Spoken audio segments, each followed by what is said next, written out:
এবং সঙ্গে সঙ্গে গাড়িটা দাঁড়িয়ে পড়ল রাস্তার ধারে। সেই শব্দে আশেপাশের গাছ থেকে কয়েকটি পাখি উড়ে গেল। এই রাস্তায় তেমন একটা লোকজন যাতায়াত করে না, তাই সেই মুহূর্তে আশেপাশে কেউ ছিল না। চারিদিক নিস্তব্ধ, এবং সেই নিস্তব্ধতা ভঙ্গ করে কিছুক্ষণের মধ্যে গাড়ি থেকে বেরিয়ে এলো ভাস্কর। তার চোখে মুখে একটা অন্যরকম ভাব।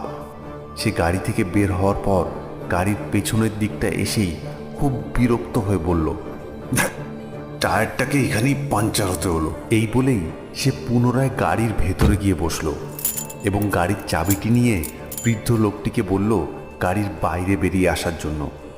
ভাস্করের কথা মতো বৃদ্ধ লোকটি গাড়ির বাইরে বেরিয়ে যাওয়ার পর ভাস্কর টাকার ব্যাগটি একটু আড়াল করে রেখে নিজেও গাড়ি থেকে বেরিয়ে